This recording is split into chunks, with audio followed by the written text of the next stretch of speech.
Go. Well done. Thank you all so much. You're welcome to keep your cameras on if you wish. Please mute your devices unless you're speaking to us. And the main people are these fine five and me, five volunteers who are birder photographers or birds or both. We're very grateful to have this group going through things today. And now, without further ado, it's my pleasure to introduce Qinglin Ma. Qinglin is in Kirkland. She has generously stepped up to show us some of her wonderful photography from Yucatan, Mexico. Qinglin, go right ahead. Thank you. Just sharing my screen. Can you all hear me all right now? Yes. Okay, I just have to sit closer to the microphone. So last year, I visited the Yucatan Peninsula of Mexico. That's on my bucket list. It has over 550 species of birds and 15 endemics. Also, it has the world's most significant and awe-inspiring Maya ruins, such as Chichen Itza. I spent about 6 weeks starting from Cancun. Alaska Airlines has a direct flight to Cancun or Cozumel Island here. So I birded mostly by myself, but hired guides, local guides for endemics a couple of times. I saw a total of 186 species, including 12 endemics. It was a great trip in all aspects.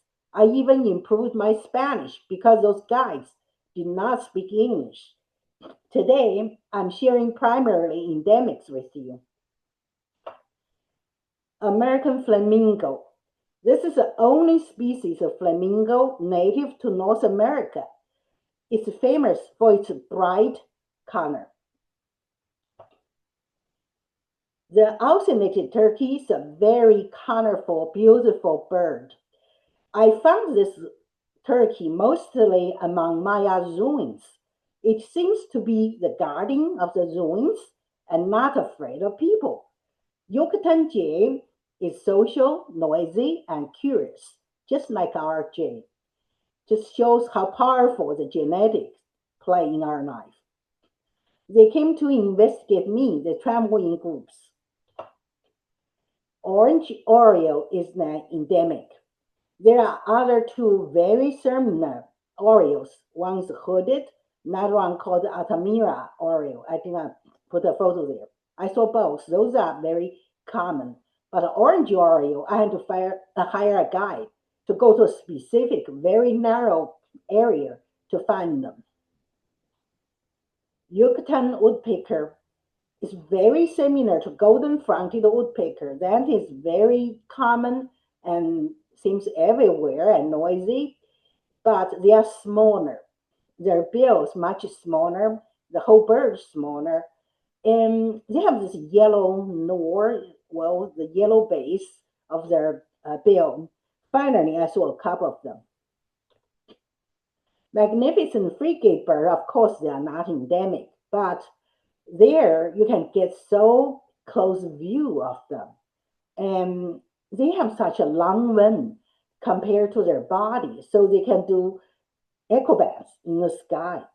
I saw them catch fish on the water surface and steal food from other birds in the flight. I saw many kinds of hummingbirds. Those three are endemics.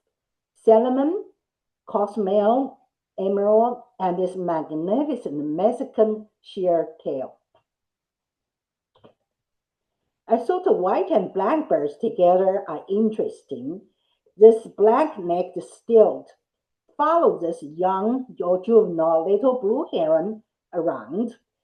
Just pick up whatever the big bird stirred up for an easy meal. White and brown pelican, they're all together in shallow waters. I did not see them fight. I presume they eat same food, but they kind of stay like a friend. Maybe the food is not an issue because maybe not a food there. A guide helped me find this ferruginous pygmy owl. It's a very early morning. They all flew out from its nest to look at me. It's just 20 feet from me, and such a beautiful owl, very tiny. The screen hawk just came in. That's not expected by the guide. And what a magnificent hawk with piercing red eyes and this long leg, pink long leg, and that's why it's called a crane hawk. I saw boat-billed heron many times before, but had never seen them on the nest. Their nest is very rough and simple, built in a very small tree. This big bird sitting on the nest, there were 2 eggs. I couldn't get a photo of it, but with my binocular, I could see it. They have this ridiculous bill. Yucatan wren, it's endemic. This pair, they are very large wrens, very lively and moves around. They remind me of our Buick's wren a lot, especially the behavior. They roughly kind of look like them too, but they are very large. Zora, in Washington State, they are very shy. I only saw them once in Juanita Bay, but there they are not as shy. They'll come out. I saw them several times. The ruddy crake is a very shy bird. This one spot on the Cozumel Island, I just stayed there and waited for them patiently. Eventually, 4 of them showed up. They are feisty birds. They chase each other, fight with each other. They are small, but very fast moving. Anytime you see a Rosita spoonbill, it's such a delight.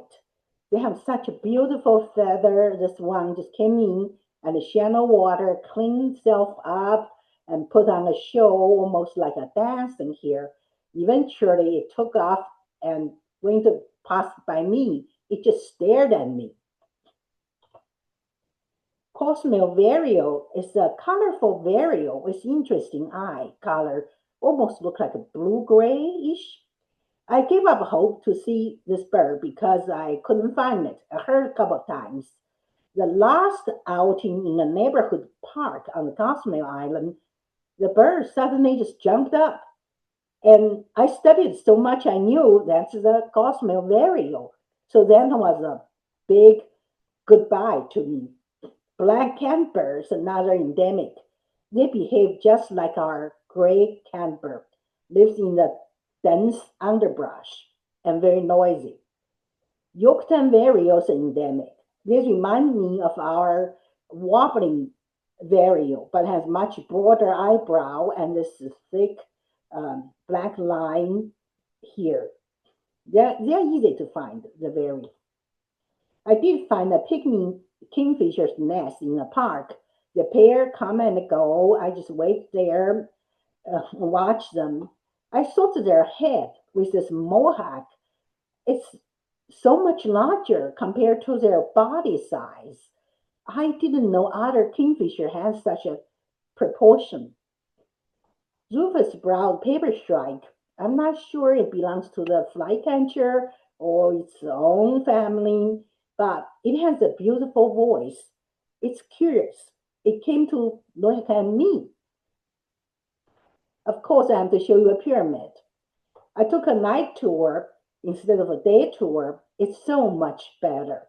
The much cooler and much less people because it's such a famous site. During the day, just full of people. At night, it's vastly different. I really enjoyed. Another one's called the 1,000 columns. Those are supporting structure for large structures. I thought they look like a silent soldier just guarding those ruins. The lastly, I put the 2 observatory together. They're 1,000 years apart. One's built by Maya, called El Caracol and Chichen Itza. The other one's a UW observatory. I thought they are just lots of similarities, even though they're 1,000 years apart. This is the last slide. Thank you. Excellent. Yay. Should I Thank you, stop Qinglin. sharing? Yes, you please stop sharing. And if anyone has any questions, this is a great opportunity to learn more about the Yucatan. Okay, no questions. I'm going to stop sharing. Thank you. I sent a question. Am I able to Okay. ask Yeah, now, or please is it go. going to be at Yeah, the end? no, this is a great time. Please go ahead. Quinlan, I'm really impressed that you birded mostly by yourself, and I was wondering what resources did you use to plan where you would go on the Yucatan to bird? And Well, did you actually go with a group, through a group or some group who had information for you about it basically just online. I online? first went into the ChatGPT, says I want to take a 5 week birding trip. Give me some good sites. I Hmm. was so impressed what a list, what a, like an itinerary it came up and how to go and all that. I did some research on like car rental, that kind of store. I stayed with Airbnb all the trip and it was Okay. great. And I Okay, hired great. those guides so, the local people, even though they don't speak in English, but, you know, bird names, knocking names, universal. Did you hire the guides like in the major cities or when you were out and about doing your birding? No, major cities, I don't need any guide. Those you can just go yourself. So long you make sure it's a safe spot and appropriate time. But for endemics, they are really endangered and confined in small, like narrow spots. It's hard for anybody go in, just find them. I need a local knowledge. So one guy for the Orange Oreo, I found it online before I went there. I knew approximately where it's located. Then I was looking for, bird guy in that area. I found this guy. It was great. I arranged where to meet, and of course I was worried if he's going to show up. I drove to that place very remote. Yeah, early in the morning, he was waiting for me there. So then worked out another guy for those Yucatan run and the owl. I hired on the spot. Basically, I went to Progreso, that's on the coast. Yeah, he's just sitting there every day waiting for somebody Where to hire him. where was this? I'm sorry that you went. Progreso, the place called Progreso. It's on Oh, the okay. Caribbean side. Okay. See, he's just sitting on the dock every day. Somebody told me there. So I said, tomorrow, let's go. So I had both private guys, basically just me. Then Nice. worked out just Very interesting. Very beautiful. interesting. Great. Thank Quite you. interesting. You know, Qinglin, you've heard me say this before. In my next life, I want to come back like her.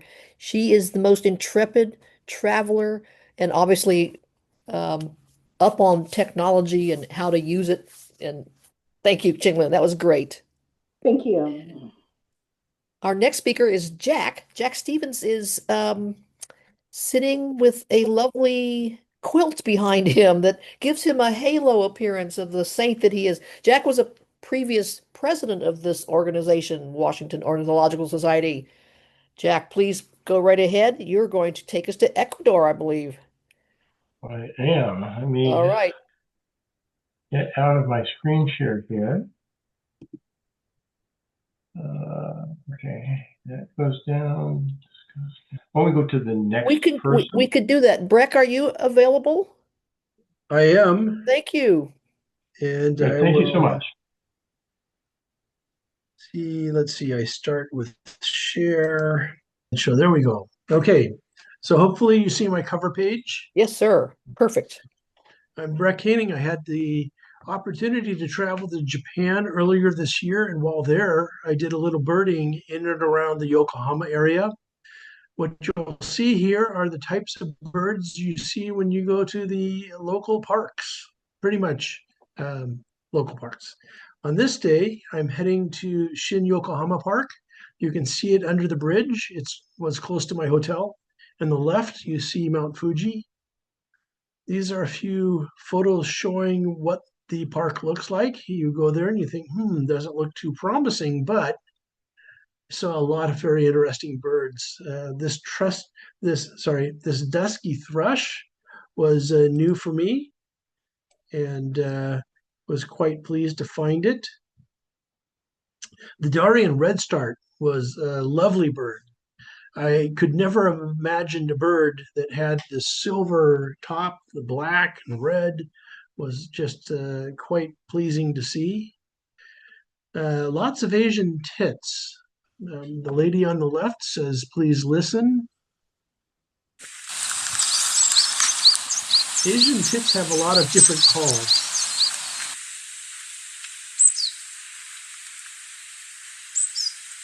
Those are just a few of them. I saw a bull-headed shrike, actually 3 of them in this park. Eurasian coots.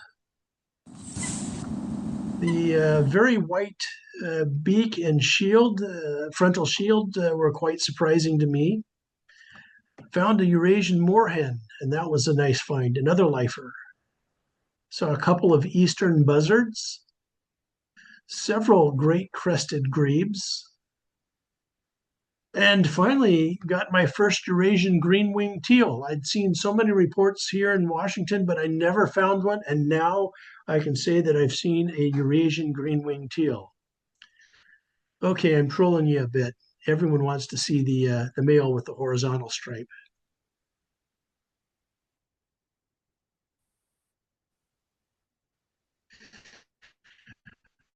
So about 2 dozen and several little egrets.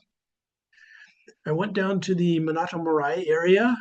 I'd often gone there on business, and I'll just highlight a couple birds, the Eurasian tree sparrow, and a flock of black-headed gulls flew in. Went over to Yamashita Park, did a little birding there. This white-cheeked starling was happy to just sit on the ground.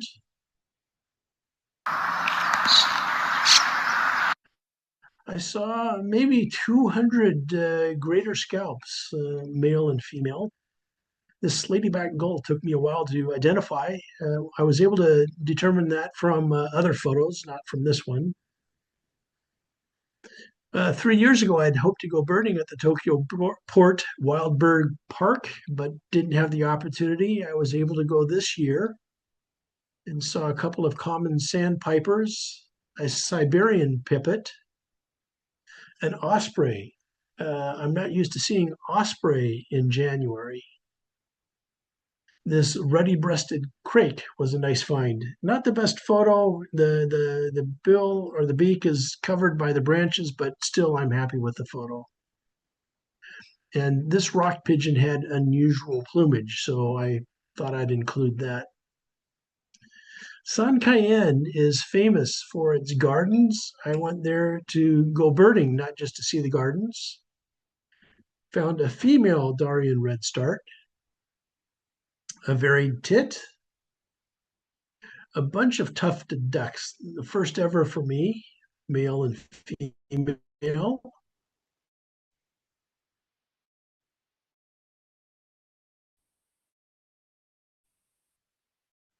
Common pochards. I don't know if I'd ever seen those before. Spot duck I'd seen before. I didn't realize the males do not have any clipped plumage. The males and females, you can't really tell apart. So about a dozen mallards, some northern pintails, and 3 little grebes. So a gray heron, a great cormorant. I'd hoped to find Japanese cormorants, but no luck this time. And common kingfisher. Its call is not like we're used to hearing from kingfishers in this area. There are 2 crow species endemic to Japan, the carrion crow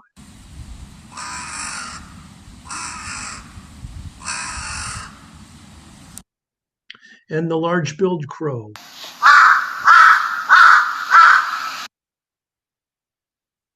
Did a little birding in by the Imperial Palace in the inner moats.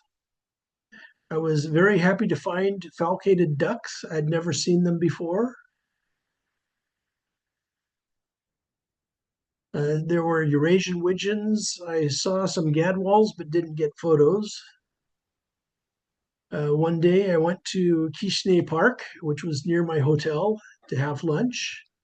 I had a lot of fun photographing warbling white-eyes.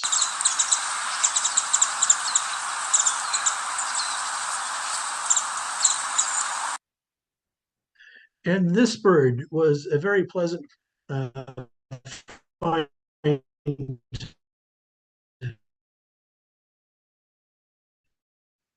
I tracked it down by its check.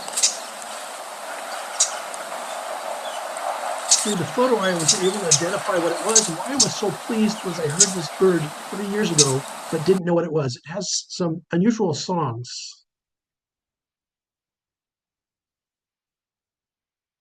It took me months to figure out that was the same bird.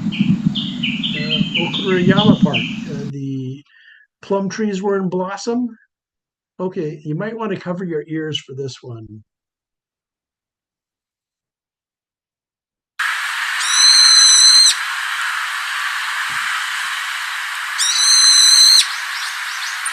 Okay. I saw this pale thrush and I thought, wow, that's just like an American robin, different colors. The oriental turtle dove, I saw several of those.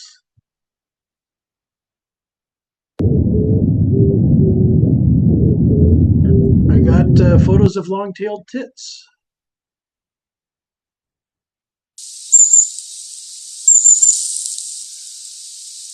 And I saw a couple of Japanese pygmy woodpeckers. I decided to go birding along the Tama River. While I was walking along the trail, I met a Japanese birder who told me there were 2 rare species in the area. And he gave me directions on how to find groups of people that were looking for these birds. So on the way, I saw oriental greenfinches and several meadow buntings. I found the group looking for one rare bird, and I mean, how do you figure out what it is? Well, you ask people. 日本で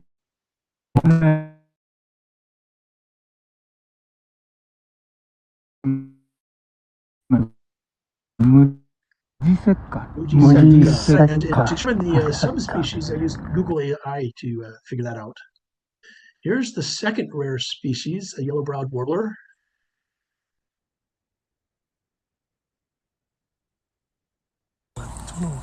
It's hard to say. Kimayu mushikui. Kimayu mushikui. I hadn't seen a great egret in Japan this trip until this day. Got nice photos of black kites. One of the last places I went to was the Yokohama Children's Nature Park. I'd seen Chinese huamei before.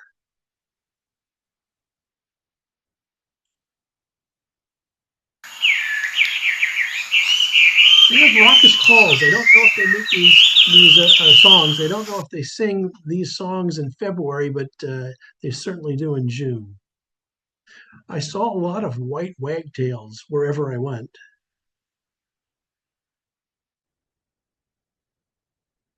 Saw several masked buntings, male and female. You might remember seeing a red-flanked bluetail in Lake Forest Park years ago. Here's one in its natural environment. And we will end with a little culture, a poem. The lady says, please read the poem. On a withered branch, a crow has settled, autumn nightfall. Famous poet Matsuo Basho, poem written in 1680. I hope you enjoyed the photos. We sure did. Breck, that was great. If anyone has any questions, we'd love to. Are you fluent in Japanese? Do you speak Japanese? Some. I'm rusty.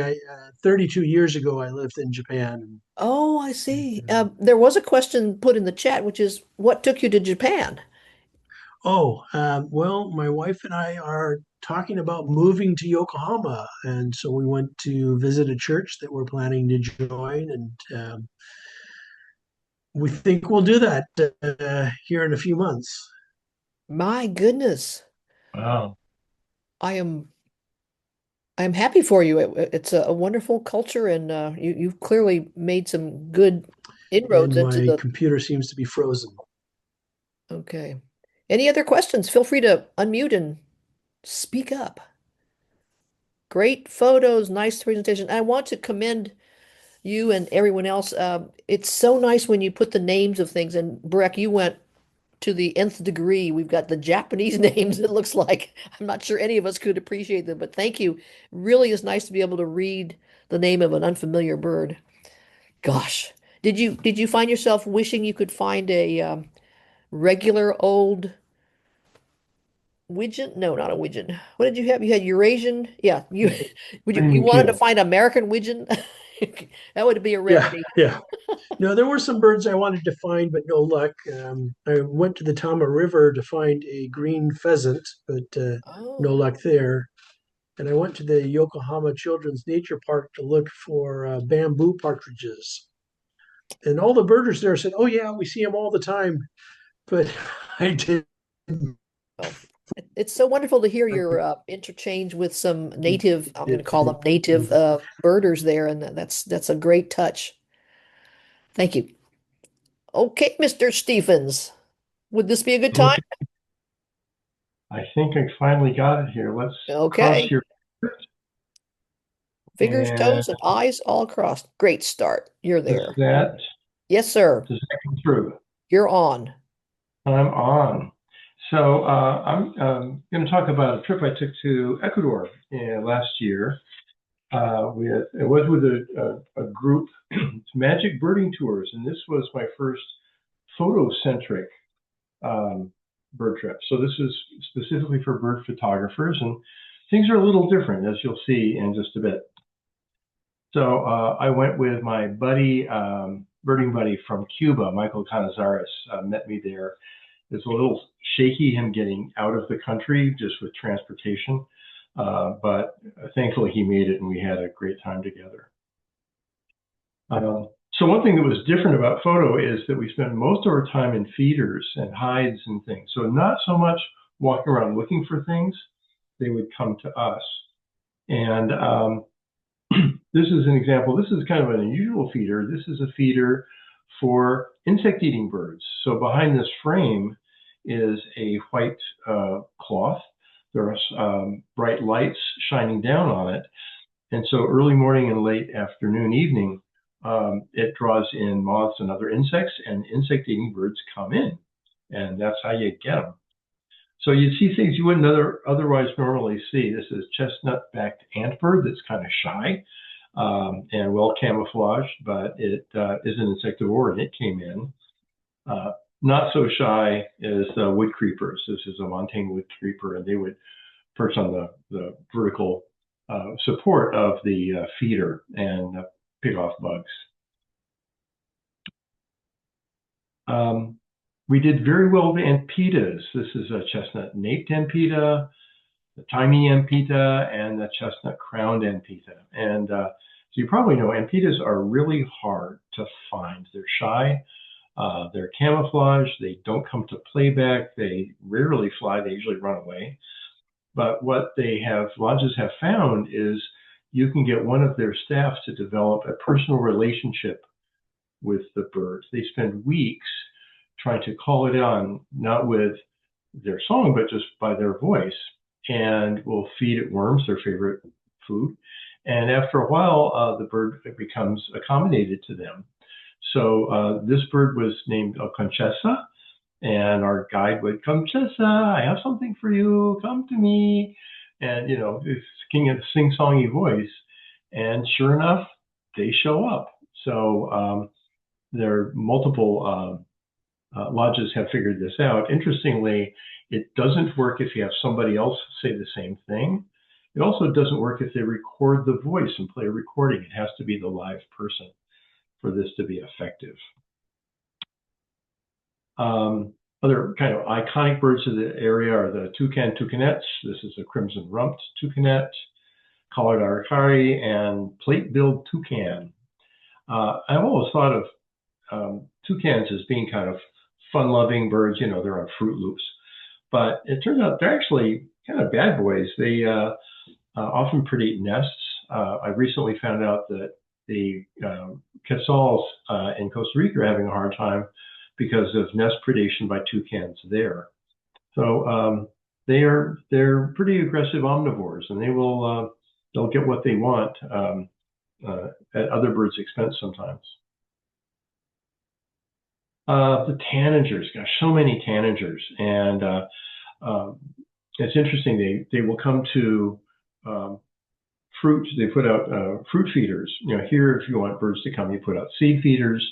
There, they put out fruit feeders, and so you get metallic green tanager, silver-throated tanager, flame-faced tanager, and hooded mountain tanager. So usually they are different enough. It wasn't that hard to work them out. Which was hard was the hummingbirds, because they're all green, and we would have sometimes multiple species all flying around. There's males and females, and it was a little mind-boggling. But with time, you kind of sort it out. The gorget-headed woodstar here is tiny.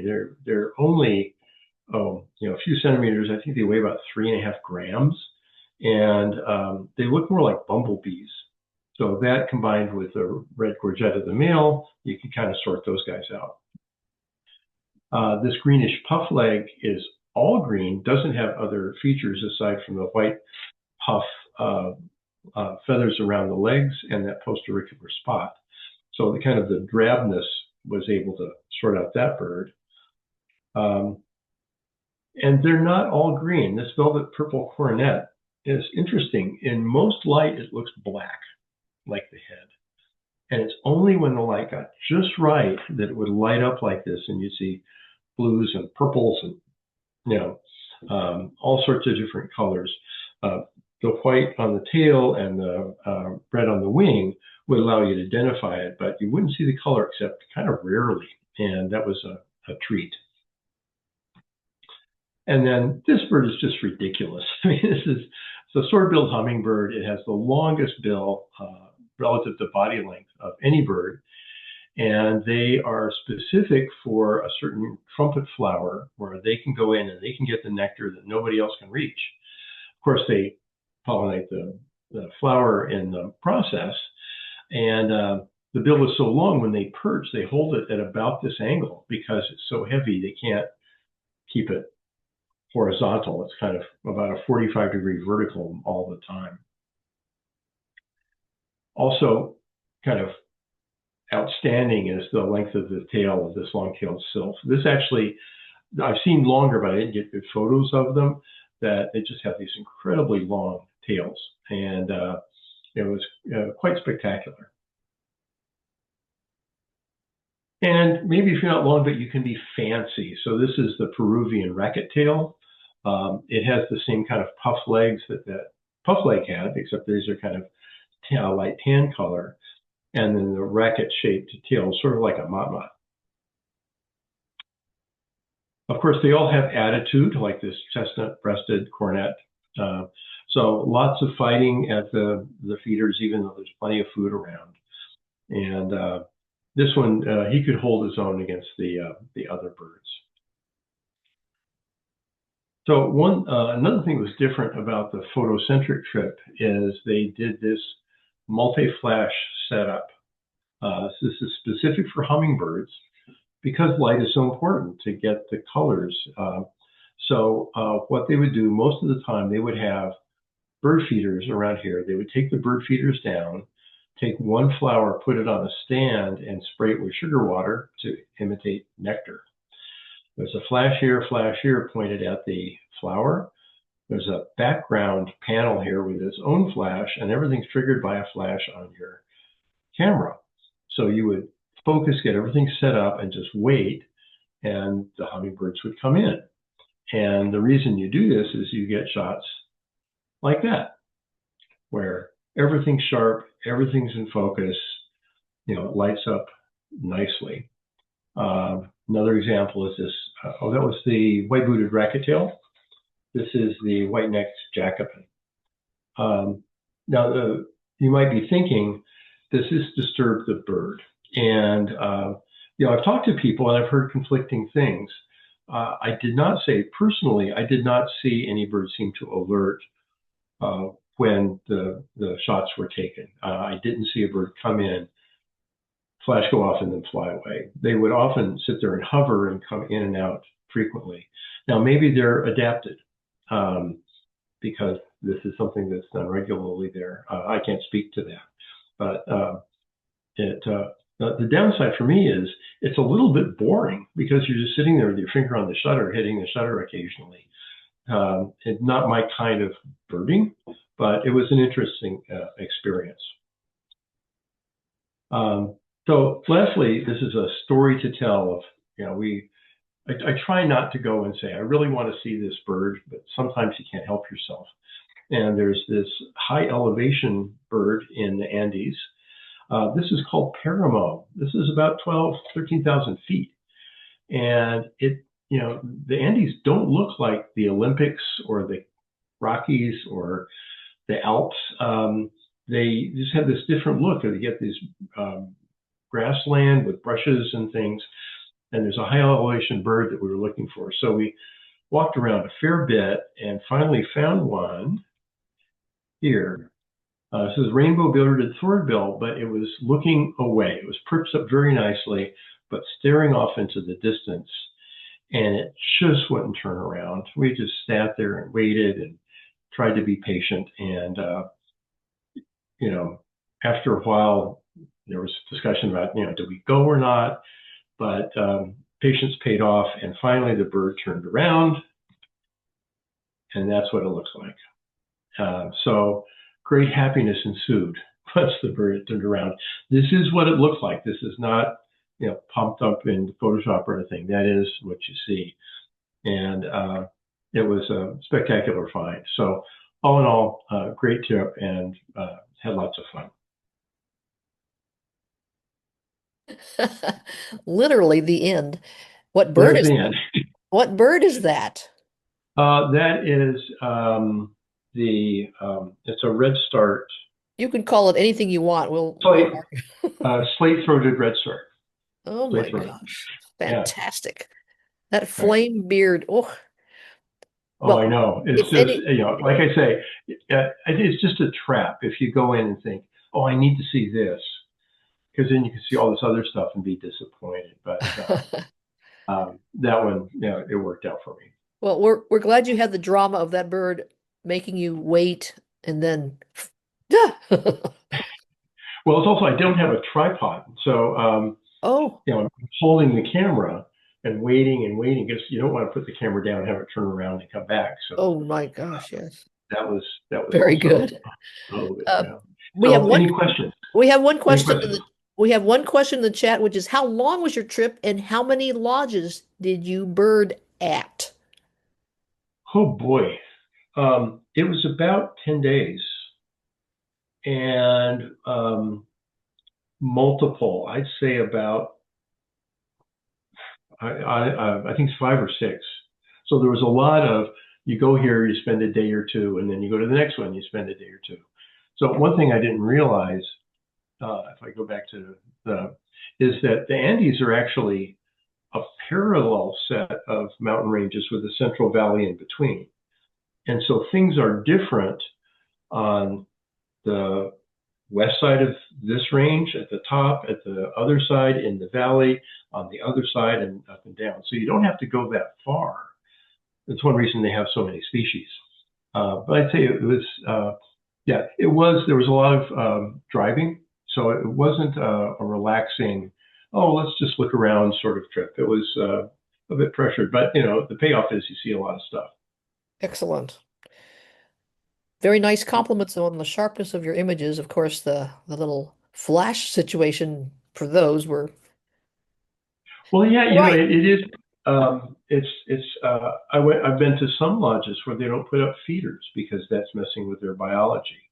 Well, thank you for mentioning that. Yes. Yeah, and I don't know if that's true, Yeah. So where do when do you use playback? That's another controversial thing. Yeah, yeah. Well, we have some good guidelines from the ABA on the ethics of birding, and everyone, of course, extracts their own version of it. But thank you very much. That was fantastic.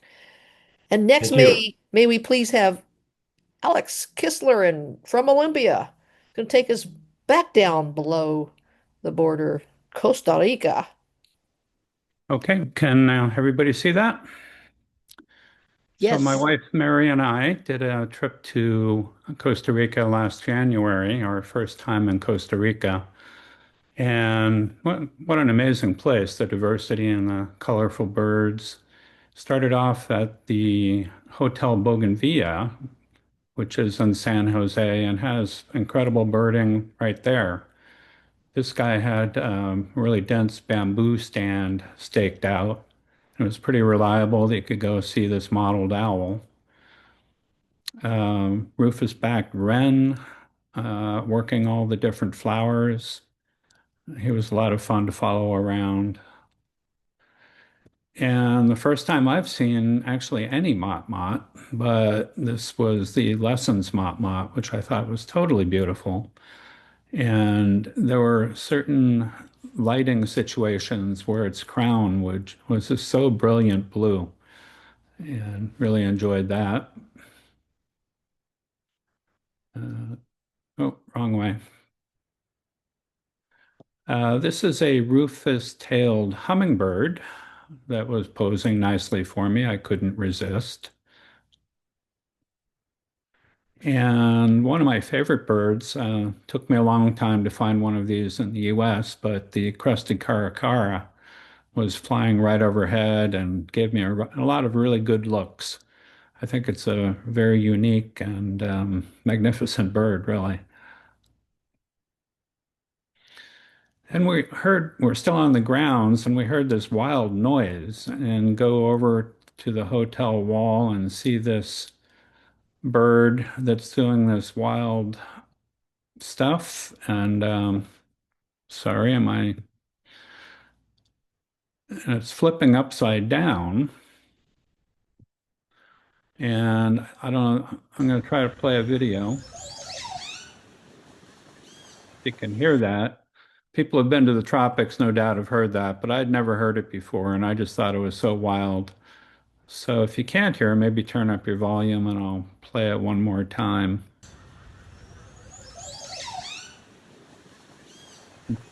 It's such a wild bird, and we ended up hearing that sound even though we wouldn't see it through much of the rest of the trip. And we started to go up into the mountains a little bit and collared aracari or aracari. This was at a feeding place, and I put this in because I think it'd be really hard to see a lot of these birds unless you go to where they are fed. But you'll see how the throated toucan was so amazing, and I like the way he was showing off his red butt here. So a number of different mott-motts. This is the broad-billed mott-mott, and a really pretty tanager, amazing the different colors. This is the emerald uh, wood creeper that we saw there. Compared to our little brown creeper, these things are giants. So it was kind of fun to see. And the euphonias were also very colorful, and there's quite a variety of them. This is the olive-backed euphonia. Another really beautiful tanager, the crimson collared. And then we went further inland, looking to see if we could find a sunbittern. And we were just about to give up on this river that was said to have a sunbittern. And this guy starts flying down the river and actually flies right under the bridge that we were standing. And I was able to flip around and get his picture just as he was landing. So I was just so happy. And it was actually really dark. So Really happy to get that picture and see that bird. Really totally stunning. There's another silver-throated tanager that lives up in Costa Rica. Very pretty. Another euphonia, the tawny capped. Lots of hummingbirds in Costa Rica too, and we saw the striped throat hermit a number of times. Black-faced grosbeak, something new for both of us. Different kind of tanager, the more monochrome, the white-shouldered tanager. And another very colorful tanager, the golden hooded. One of my favorite birds, I've seen this a few times and it always takes me by surprise and love the way that it sort of moves around, but the squirrel cuckoo. I turned my head and he was just disappeared.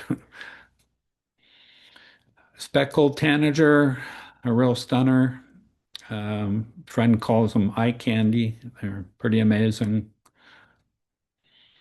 Then we're driving along a river and we see these two fasciated tiger herons that are doing a mating dance. And we just sat there and watched them do all kinds of contortions, sticking his head up and spreading out his gular sac, the yellow membrane there, and really fun to watch. A lineated woodpecker, which looks a lot like our pileated, rather large and similar, but fun to see. And we were really lucky with our weather, except for one day where it rained and rained and rained. And our guide was driving us all over the place to find a place that was dry. So the best we could do is a little covered area looking at a feeder. And got to watch these green-crowned brilliants kind of stare each other down. I'm not quite sure what they were doing with each other.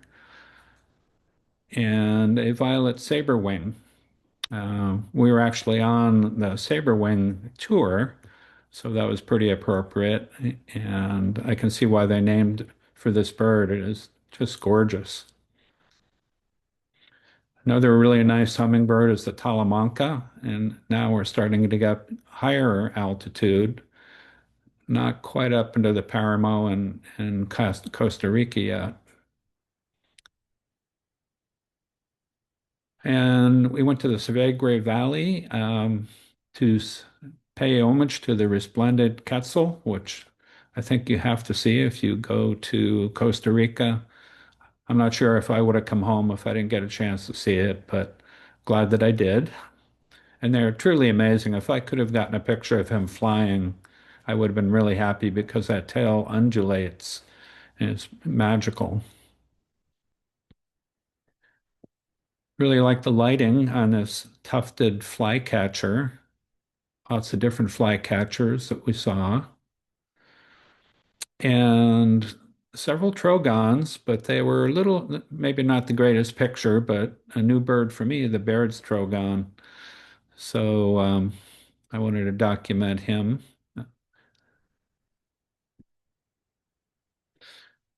Bay-headed tanager, working a different color scheme. Another euphonia, the spot-crowned. And the yellow-throated toucan making another appearance. Kind of irresistible, but yes, I also heard that they can be pretty nasty, raiding other birds' nests and so forth. They look kind of goofy, but I think they can be mean. Red-legged honey creeper. Very elegant hairdo on this guy. And the speckled tanager again. This is a scarlet-rumped tanager. And somebody was mentioning the flame-colored tanager, which I had a chance to see. Lovely bird. Up in the Paramo, this is one of the birds we were looking for. The lighting was a little difficult, but we finally found this volcano junco, which made us all pretty happy. Has those eyes, kind of like the yellow-eyed juncos in our Southwest. Really pretty bird. And also a volcano hummingbird. This is in the Paramo, high elevation. And the fiery throated hummingbird, which often doesn't look very fiery throated unless you catch it just right. So I have a lot of pictures where you can't see the red. So I was really happy to see that he turned for me. So there's a rough look at where we went in Costa Rica, the different lodges, and there's my Instagram link. I have a lot of bird pictures there if anybody's interested. But that's it. Pura vida, pura vida. Para Excellent. vida. Speed tour Wonderful. of Costa Rica. I want to go Costa back. Rica is fantastic. Yes, Yeah. we've got a lot more to cover. We'll Yeah. look forward to the next show too. Thank you Yeah. all once again for going to all the effort and putting down the names of these birds. I know that's another twist on top of all the organizing you did for these photos. We really appreciate it. Any questions for Alex? Your photos were great. Was the lighting a challenge? Boy, with these cameras these days, I don't know. Yes, it definitely was a challenge. A lot of places are really dark, but it's really nice to have the newer cameras and also the denoising that you can do in programs like Lightroom that can make the image much more clear. Well, yeah, a lot of dark environments. Yeah, we're grateful for all the technical support. Well, almost all the technical support. Yeah, yeah, yeah. Now, Marcus, bring us home, at least those of us who are in Seattle. Thank you, Marcus. Anytime you're ready. Okay. So my slideshow is not nearly as far-flung nor colorful as all the great speakers before me. But my background is as a photojournalist, and when I was a daily newspaper photographer, the only way I could get bird pictures or wildlife of any sort in the paper was to find them in the city. So I still like that challenge, even though I don't do that. Don't do daily newspapers anymore. So I heard about this one. So this is the Interbay Rail Yard in Seattle, and these towers back here are sanding towers that they load up the locomotives so they don't slip in wet weather. And there's a pair of osprey that have been nesting there for several years now. And I took these a little bit earlier, so they didn't have eggs yet on the nest. This is the female coming in, and she waited patiently until she heard her mate come back with lunch. And I have never seen a fish change hands so fast. Like as soon as he landed, she grabbed it and flew off and ate it in peace away from the nest.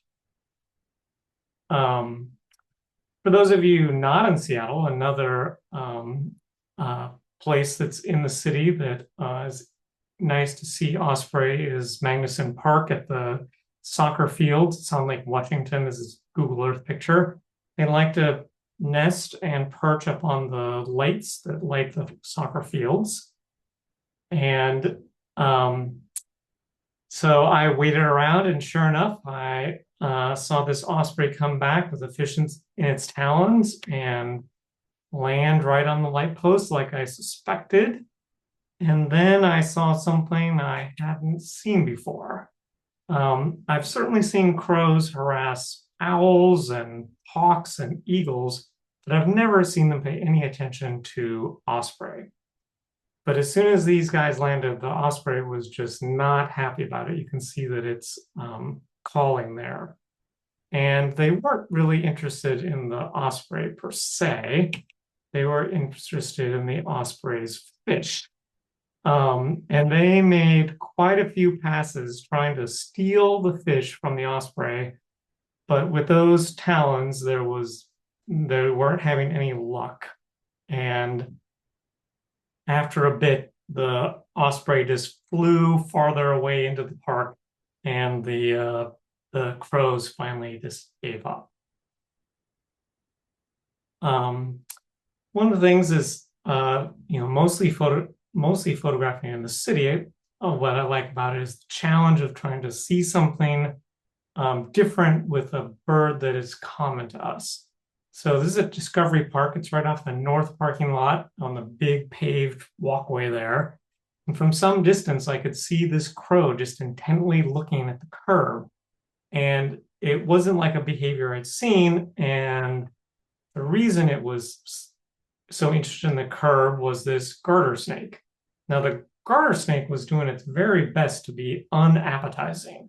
It lunged at it, it tried to get away, and every time it would get like 2/3 of the way back into the grass, the crow would grab it by the tail.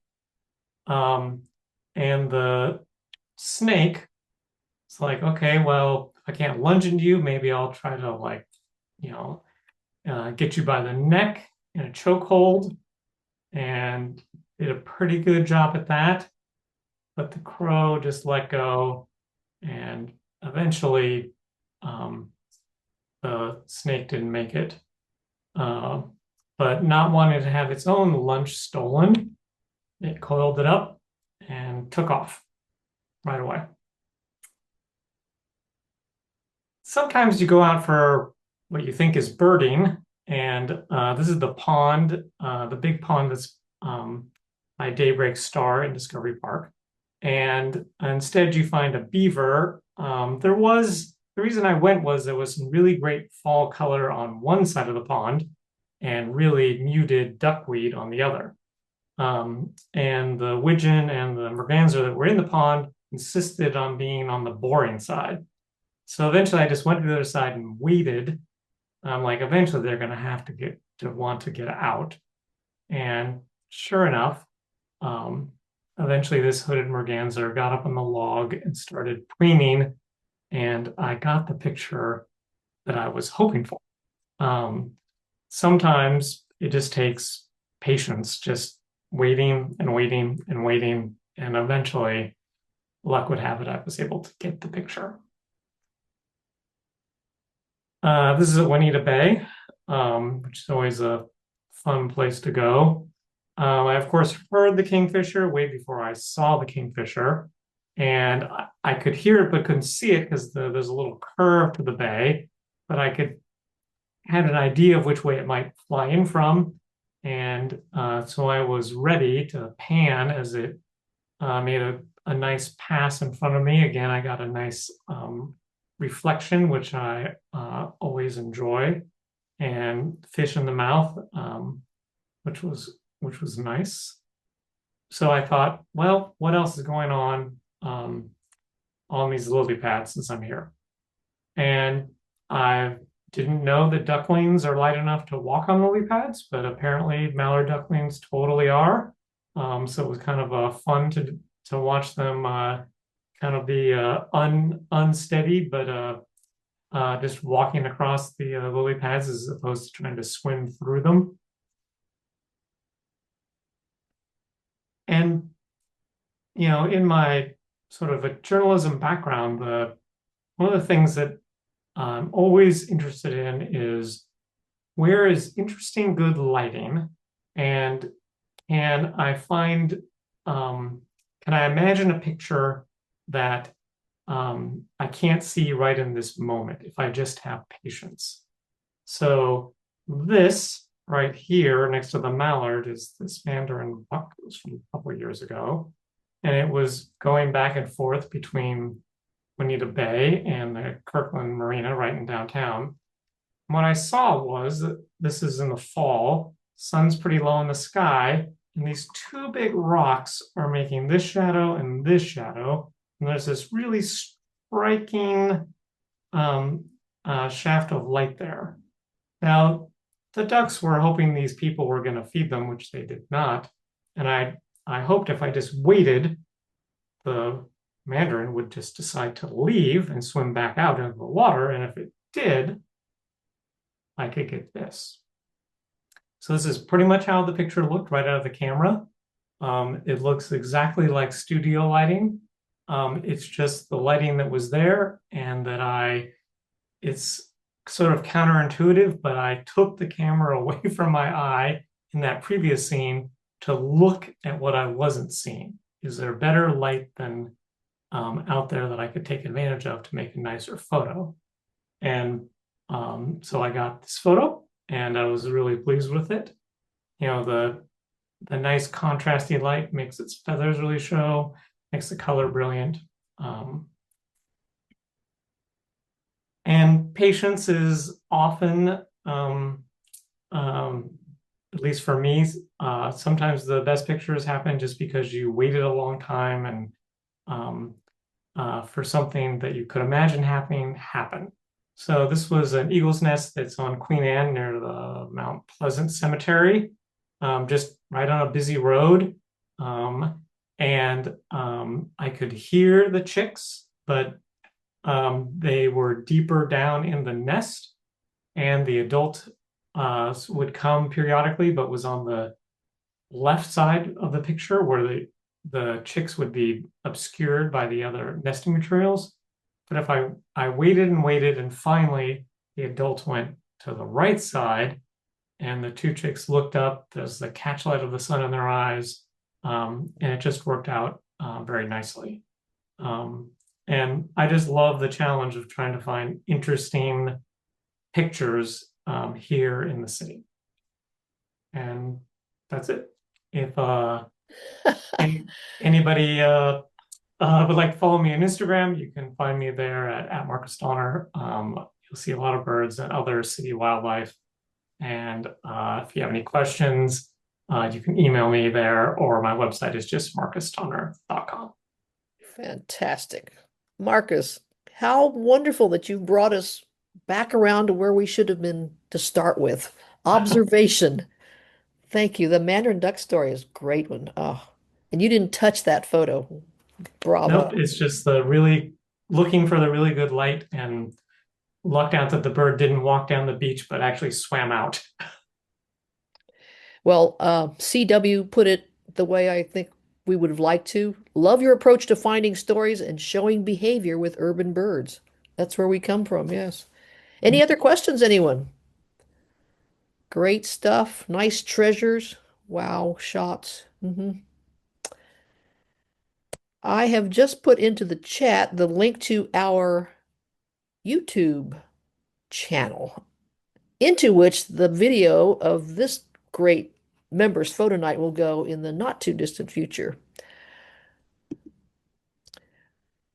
Elaine would like to now, if she can, share something a little bit different. May I ask that wonderful question? Are you seeing my slide? Yes. Yes? Yes. Thank you. Thank you. Yes.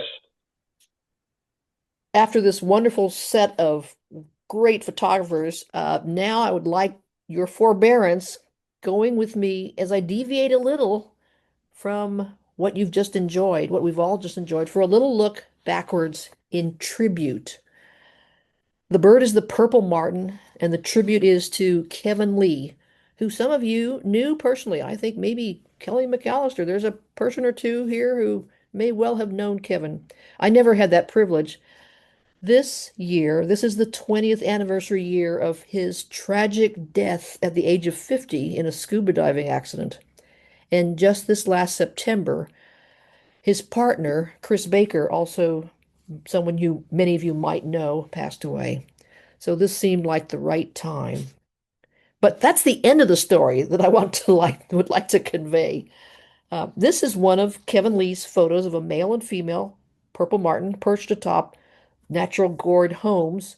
And here in Western Washington in the mid-1990s, birders such as someone named Jack Davis, I never met, put out a call about the drastic decline in purple martins. In 1995, Davis began an article by quoting one of our famous bird people, Earl Larison, Back in 1968, Earl Larson had written, "Old timers in the Seattle Audubon Society will remember the great hordes of purple martins that used to roost in late summer in the trees and brushy thickets that formerly graced the southern end of Green Lake." Wow. Well, over the decades, they had begun to disappear. No one knew exactly why. Initially, some birders thought, here's the migration pathway of the purple martin. Some folks thought that perhaps martins were losing habitat in their winter homes in Brazil, and that could well be. We do know that one major factor in their decline was the increasing competition with European starlings and house sparrows for nesting opportunities. And for an obligate insectivore like the purple martin, a drop in insect prey was no doubt contributory. But for whatever reasons, purple martins basically disappeared from the area. In 1968, get this, Washington State counted a single purple martin nesting pair in Seattle. As a very spare introduction to the species, the purple martin is our largest swallow, with North American breeding grounds, as you see here. It's interesting that their distribution in North America seems to have this dichotomy in it. And also, interestingly, the Western race of purple martins has evolved to be a slightly larger bird. Martins mate for life with a clutch size of 4 to 6 eggs, and all incubation is done by the female. In the fall, the adults head for Brazil and surrounds and are then followed weeks later by the young who've never done this before. How did they do that? That's a 5,000-mile one-way commute taking 4 to 6 weeks. And the following year, the time varies a little bit with different populations. That 4 to 6 week return commute clearly puts them at a disadvantage when it comes to cavity nest sites. Now, if you pull out your Audubon's Birds of North America and flip to purple martin, this is the drawing you'll see. Audubon depicted what was a known relationship between the birds and Native Americans who would hang hollowed out gourds for nesting sites. They had learned that purple martins eat a lot of insects and thus were seen as valuable neighbors to have near their dwelling places. It is known that when nesting martins are also dedicated nest site protectors and will aggressively chase off predators. It's attractive to imagine that the whole population of purple martins learned to adapt to living in gourds. Kevin Lee trained at the University of Washington and worked as an ecologist for King County's environmental lab, testing water quality. There's him and his waders around the entire region. When he learned about the disappearance of the purple martin, the idea of mounting a major effort to provide artificial nesting sites grabbed his attention, and he began exploring in earnest how to do that. Kevin had observed in the first seasons he worked in the Puget Sound region that other less migratory birds, such as the starlings and the house sparrows, readily filled any fixed wooden homes, such as the one he's building here on the left. But these species seem not to enjoy a swinging, swaying home as much. Thus, by turning towards hanging gourds, there could be a competitive advantage favoring the martins, who arrive later in spring due to their long migration. Kevin and his partner, Chris, wanted to pursue the idea of using natural gourds, and in time they worked out techniques for turning calabash squash into an appropriate nest gourd, as you see there. In his role with King County, Kevin had easy access to any and all water points and thus began to employ, along with colleagues and friends, old pilings and other structures such as this at Jack Block Park for martin housing. He, along with others of his co-workers and martin lovers in the areas, combined forces to put up housing and to encourage others to do the same. That slide on the right there, Shill Shoal Bay, you can go out there right now and visit the martins that are the descendants of the ones that Kevin attracted. The team started and has maintained nest sites all throughout King County, as far north as Deer Creek near Edmonds, and south to the Hylaboss Waterway in Tacoma, as well as Olympia. And other people like Stan and folks, Stan Costa and folks on the other islands have also brought great housing to these birds. Following Kevin's death in 2006, that effort has continued. Kevin is fondly remembered by many birders and conservationists as a champion of the purple martin and single-handedly acknowledged to have reversed the loss of purple martins from this region. In fact, the Washington State Senate passed a resolution in 2006 honoring him and this wonderful bird. Senate Resolution 8731 ends, "Now therefore be it resolved that the Washington State Senate recognize the western purple martin, the vital work of Kevin Lee, and the continued efforts of committed citizens to restore these birds to their former prominence in the ecosystem of Washington State." Thank you all. And thanks to Kevin's colleagues who have continued to clean and hang new gourds and other houses in the years since Kevin died. Thank you.